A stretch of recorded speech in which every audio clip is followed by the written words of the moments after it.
Hello, I'm John Geib. I'm a vegetable specialist with the Big Country Master Gardener Association. Welcome back to our series of videos on what we need to be doing in our vegetable garden for the following month. Are you enjoying the heat yet? The full heat of summer is here, but we are over the hump and headed for the cooler weather of fall. We are in the times of hot days and hot nights.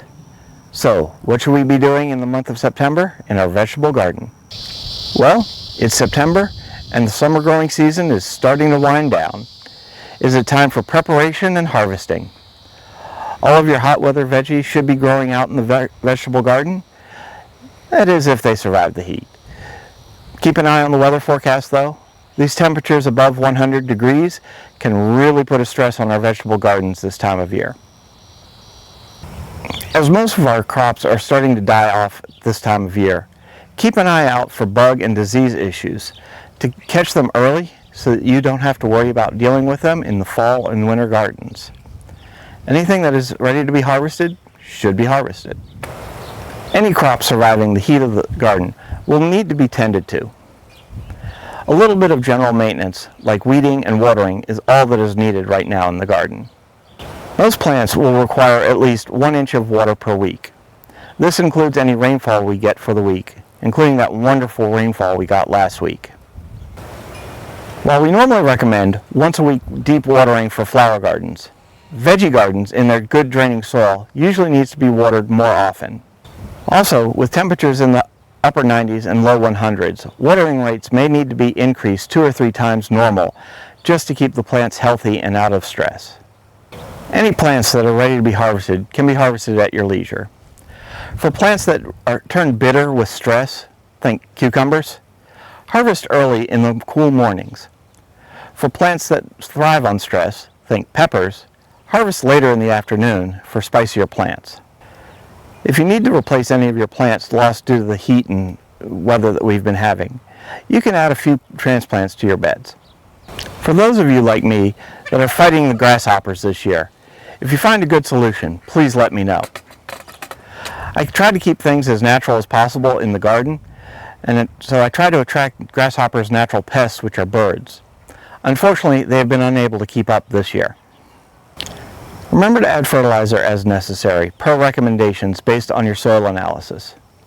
You should have your soil tested every 3 years to see if there are any deficiencies in your soil. Please refer to our Taking a Soil Sample video for steps on how to take a soil sample. Remember that our first frost date is usually in early November, over 60 days away. Because we have several months of good growing weather, we can usually get in another round of crops before then.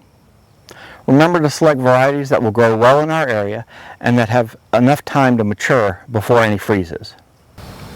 One warning in this respect: while many plants can easily be covered to prevent frost damage from that first frost, watermelons cannot.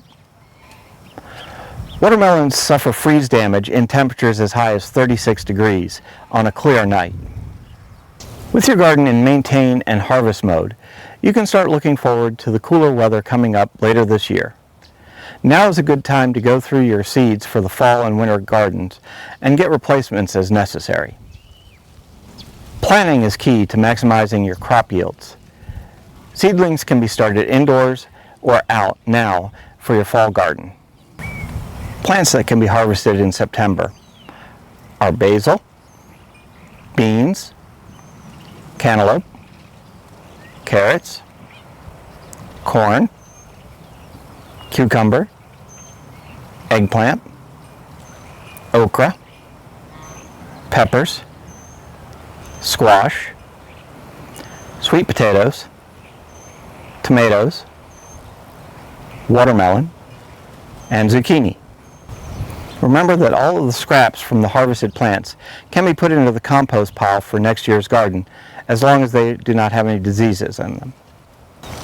Plants that can be planted in September are basil, beans, beets, carrots, cucumber, dill, kale, potatoes, squash, and zucchini. These can go into the garden either as seeds or as transplants. Your fall garden crops can start going into the garden later this month. These include broccoli, cabbage, cauliflower, cilantro, lettuce, radish, spinach, and Swiss chard. Well, that is all for today. Thank you for watching this video. If you've learned something, please like the video. If you've found our videos helpful, please subscribe and hit the notification bell to be alerted when new videos come out. We'll be putting out a new What to Do in Your Vegetable Garden Next Month video every month during roughly the last week of the month.